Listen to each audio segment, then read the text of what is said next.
Antoine Robitaille. Il décortique les grands discours pour nous faire comprendre les politiques. Là-haut sur la colline. Le premier ministre Legault s'est adressé sur son compte Facebook aux jeunes ce matin. « Je m'adresse à vous », a-t-il dit, « pas pour vous faire la morale, pas pour vous faire peur avec des menaces. Je veux seulement vous faire réaliser que vous faites partie de la solution, parce qu'on sait qu'actuellement, les jeunes sont beaucoup touchés par la COVID-19, contrairement à la première vague. » Pour en discuter, au bout du fil, il y a la plus jeune députée de l'Assemblée nationale, Catherine Fournier, qui est députée indépendante. Bonjour. Oui, bonjour. Comment vous trouvez cette adresse de François Legault aux jeunes, et vous qui êtes un peu la porte-parole des jeunes à l'Assemblée, qu'est-ce que vous pensez du premier ministre comme ça qui prend la peine de s'adresser aux jeunes? Je crois que c'est une bonne initiative. En fait, c'est vrai que la plupart des nouveaux cas en cette deuxième vague viennent des cohortes plus jeunes cette fois. Donc, clairement qu'il y a une préoccupation parce que c'est vrai, moi je le vois aussi dans mon entourage, les jeunes dans la vingtaine, au début de la trentaine, ne se sentent pas tellement préoccupés par la COVID parce qu'ils ne croient pas justement qu'ils puissent être infectés sévèrement. On a de la difficulté aussi peut-être à réaliser qu'on puisse être un porteur du virus et qu'on puisse contaminer les gens de notre entourage. Je pense que c'est peut-être difficile à saisir lorsqu'on n'a pas eu cet effet-là, par exemple, au printemps, lorsqu'on connaît pas nécessairement quelqu'un qui a été infecté puis qu'on croit que c'est un problème qui est limité au CHSLD, là, comme on a beaucoup insisté sur ça un peu plus tôt cette année. Est-ce que le premier ministre a trop insisté là-dessus après la première vague, en début d'été? Est-ce qu'il a trop insisté là-dessus, selon vous? Trop, je sais pas. Je pense que c'est facile de juger là, a posteriori des messages gouvernementaux. Je pense franchement que tout le monde fait de son mieux en ce moment. Et c'est vrai, là, force est d'admettre qu'il y a eu quand même eu un relâchement cet été, puis je pense qu'on se sent un peu invincible quand on est jeune, donc de remettre un peu les pendules à l'heure, je crois que c'est très sage du premier ministre aujourd'hui. Vous avez dû vous mettre en quarantaine ou en isolement, je crois. Oui, en fait, c'était pas vraiment obligatoire, même que théoriquement, là, selon les données de l'Institut national de la santé publique, j'étais même pas vraiment tenue de passer un test parce que bon, pour rappeler aux auditeurs, j'ai croisé en fait la mairesse de Longueuil à 2 reprises dans des événements quelques jours là, avant qu'elle ait son test positif de COVID. Donc, moi, j'ai quand même pas pris de chance parce que c'est sûr que dans mon travail, je rencontre beaucoup de gens. Bon, là, beaucoup moins, puisque là, on est retombé en semi-confinement, mais quand même, là, je participais à quelques événements, tout ça. Donc, j'ai vraiment pas voulu mettre en danger qui que ce soit. Alors, je suis allée tout de suite passer un test là, lorsque j'ai appris la nouvelle concernant la mairesse de Longueuil. Puis, ça a pris 48 heures que j'avais mon résultat négatif et donc par la suite, là, j'ai repris mes activités étant donné que j'avais pas eu un contact à risque modéré ou élevé. Pourquoi les jeunes se sentent infaillibles ou invincibles avec la COVID-19? Mais ça, je pense que c'est une caractéristique inhérente à la jeunesse. Oui. C'est un peu comme dans tous les phénomènes, que ce soit la vitesse sur la route ou un peu, je pense que c'est vraiment symptomatique de la psychologie humaine à cet âge-là. Donc, je pense que c'est pour ça qu'il faut qu'on soit d'autant plus vigilant puis qu'on envoie ces messages-là de responsabilisation aussi à l'endroit de la jeunesse. Moi, je suis sûre que les jeunes sont capables de coopérer. Puis, je vois que le gouvernement aussi a lancé une campagne sur les réseaux sociaux auprès des influenceurs, là, un peu comme il a été fait ce printemps. Donc, je trouve ça intéressant parce que c'est difficile de rejoindre les jeunes en même temps aujourd'hui en 2020. Ils n'écoutent pas vraiment la télé. Ouais. Donc, c'est pas trop les médias traditionnels. S'informent beaucoup via les réseaux sociaux puis de plus en plus via Instagram, par exemple. Donc, d'avoir recours aux influenceurs, je pense que c'est une bonne façon d'aller rejoindre les jeunes là où ils sont. Donc, le gouvernement fait ce qu'il faut avec cette tranche-là de la population. Il faut dire que c'est pas facile. Donc, tu sais, j'imagine qu'ils font ce qu'ils peuvent, en fait, là. C'est sûr que s'ils peuvent mettre encore plus de ressources, je pense que ce serait bien. Peut-être de même lancer un appel publiquement dans une conférence de presse pour que non seulement, là, il y ait des influenceurs qui le fassent parce qu'ils sont payés par le gouvernement, mais aussi qu'ils le fassent de façon naturelle, puis qu'on voit vraiment que c'est une responsabilité puis qu'il y a des initiatives qui sont prises en ce sens-là. Puis je pense que c'est une bonne chose de dire de dire aux jeunes, essayez de convaincre vos amis du fameux défi 28 jours.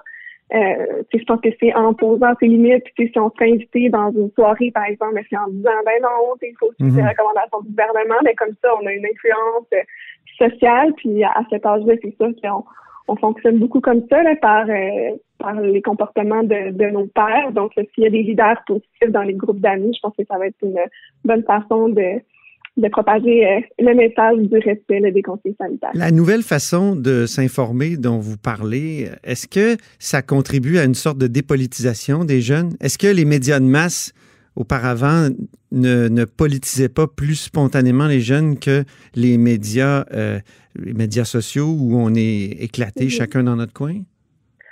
C'est clair que ça fait partie des défis. Je veux dire, si on remonte à quelques décennies, il n'y avait pas beaucoup de choix nécessairement de divertissement. Quand on voulait écouter la télé, on ne pouvait pas passer outre le bulletin de nouvelles de 17 ou de 18 heures. Donc, alors qu'aujourd'hui, c'est tout à fait différent. On n'a jamais eu autant d'informations à portée de main, mais en même temps, les options sont tellement grandes que c'est tout à fait possible de vivre sa vie et de passer complètement à côté des informations médiatiques.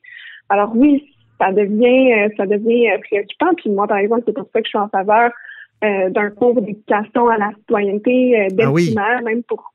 Oui, tout à fait. Puis je pense que ça se pose d'autant plus dans le contexte de la COVID. J'espère que le gouvernement réalise à quel point c'est important. Puis quand on parle d'éducation citoyenne, on peut également inclure la littératie numérique, l'alphabétisation scientifique, pour apprendre quelle est une démarche scientifique rigoureuse, puis après être mieux outillé pour débusquer les fausses nouvelles et la désinformation, par exemple. Mais au moins de parler des institutions, au moins de parler des institutions. Tout à fait. Expliquer ne serait-ce que qu'est-ce que c'est la politique, comment fonctionne notre système, que c'est un député, ce sont des notions vraiment de base, puis ça me fait penser que je participais à un enregistrement d'un balado la semaine dernière, justement, qui est destiné aux jeunes femmes dans la trentaine, puis j'ai vraiment pris le temps.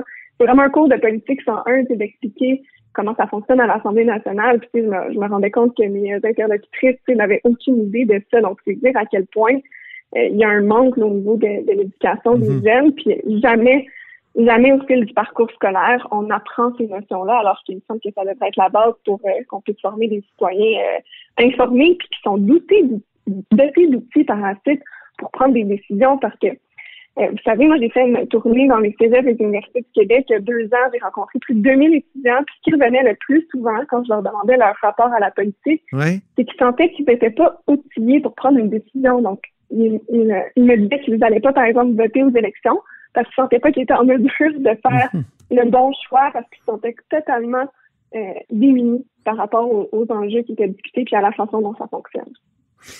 Imaginez, Catherine, puis là, je fais un lien avec votre motion d'hier, quand les délibérations des conseils municipaux sont à huis clos. Comment les pauvres jeunes, mais je dirais les citoyens en général, peuvent-ils s'informer si les délibérations sont à huis clos? Et hier, dans votre motion, la motion que vous avez déposée, malheureusement, qui n'a pas été adoptée, vous dénonciez d'une certaine façon cette nouvelle pratique de faire plein de délibérations à huis clos dans les municipalités. Oui, exactement. Quand on parle de participation citoyenne puis de donner les outils aux citoyens d'exercer leur rôle de façon active, ça passe aussi par des débats qui sont publics puis par de la transparence. Et c'est quand même assez incroyable qu'aujourd'hui, en 2020, dans plusieurs municipalités au Québec, il y a toujours des débats qui se tiennent à huis clos. Alors, c'est quoi cette affaire? C'est quoi cette tendance-là? Mais oui, parlez-moi de cette tendance-là, Catherine Fournier. J'ai déjà entendu parler, mais... Ça a toujours eu cours, j'ai bien l'impression, parce que, vous savez, lors de la commission Charbonneau, justement, ça avait été relevé là, comme un problème à corriger, parce qu'on sait que ça peut être malheureusement là, des terreaux fertiles, non seulement pour cacher l'information aux citoyens, mais également pour des problèmes encore plus graves comme la collusion, la corruption, puis même l'intimidation envers d'autres élus, parce qu'il faut savoir qu'il y a souvent des élus de l'opposition qui sont tenus à l'écart de certaines délibérations là, dans les municipalités, puis c'est ça qui a incité une quarantaine d'entre eux à prendre la parole la semaine dernière pour dénoncer cette pratique. Alors, oui, évidemment, c'est quelque chose à corriger, puis je trouve ça malheureux parce que hier, à la suite du dépôt de ma motion, le gouvernement a refusé d'en débattre sous prétexte qu'il y avait déjà des mécanismes d'enquête et de plainte qui ont été mis en place à la suite de la fameuse recommandation de la commission Charbonneau.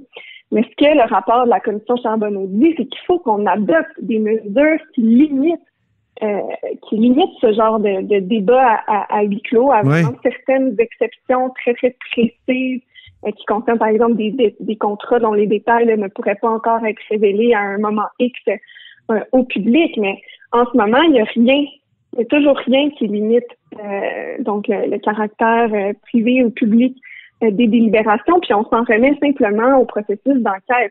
Ça revient à mettre le fardeau sur les citoyens, à mettre le fardeau sur les journalistes qui veulent avoir accès à l'information. Vous savez, M. Robitaille, on parle souvent de l'importance d'avoir accès à l'information aussi locale, régionale, de qualité. Mm-hmm. Les journalistes qui l'ont déjà pas facile sur le terrain, dans les municipalités, dans les régions, ont peine à accéder à l'information nécessaire puis à la retransmettre à la population. Donc après, on se demande pourquoi les citoyens ne sont pas davantage engagés, mais de l'autre côté, on ne pose pas les gestes nécessaires pour qu'ils puissent avoir accès à toute l'information pour jouer leur rôle de façon éclairée. Donc, on a recours au huis clos souvent dans les municipalités quand il y a une question de secret industriel ou de secret de plan d'affaires, par exemple, ou de ce genre de trucs-là? Mais ça peut être justifiable dans une certaine mesure, mais il y a vraiment, en ce moment, des dérapages, il y a des réunions de travail qui se font à huis clos en excluant certains élus de l'opposition. Il y a même des débats qui devraient faire partie d'une séance de conseil municipal qui sont également faits derrière des portes closes. Donc oui, c'est quelque chose qui est vraiment préoccupant pour notre démocratie. Puis vous savez, il y a des élections municipales qui arrivent l'an prochain. Et ce que j'entends sur le terrain, c'est qu'il y a plusieurs personnes qui seraient intéressées à se lancer en politique municipale, mais qui ne sont pas certains de faire le pas parce que justement, ils n'ont pas le goût de jouer dans ce film-là où il y a vraiment une culture du secret, une culture du huis clos. Donc, le fait que nos institutions tardent à s'adapter à une culture de transparence et de liens maintenus avec la population fait en sorte que, malheureusement, j'ai l'impression qu'on va se priver collectivement de candidatures de qualité. Alors, c'est aussi une responsabilité du gouvernement de faire en sorte que les gens puissent se présenter en politique municipale sans avoir peur de tomber dans cette espèce de culture du huis clos.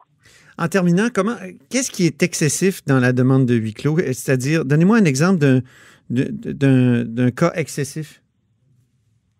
Un cas excessif, une rencontre de travail sur un enjeu, par exemple, environnemental dans une municipalité où les élus de l'opposition, par exemple, se feraient refuser l'accès parce que les gens qui font partie de l'exécutif, par exemple, savent que les députés pas les députés, mais les conseils municipaux de l'opposition sont en défaveur du projet, donc souhaitent garder les informations pour eux afin d'éviter d'avoir un peu des bâtons dans les roues, ce genre de choses. Puis il y a également des points au conseil municipal aussi parfois qui sont pas sur l'ordre du jour public parce qu'ils ne veulent pas recevoir de questions des citoyens à ce propos-là. Donc, c'est un peu le fait que les conseils municipaux puissent jouer là-dedans puis choisir ce qui est public et ce qui est privé, c'est ça qui est vraiment problématique. Bien, merci beaucoup, Catherine Fournier, députée indépendante de Marie-Victorin. Merci beaucoup à vous. Merci, au plaisir. Vous êtes à l'écoute de Là-haut sur la colline.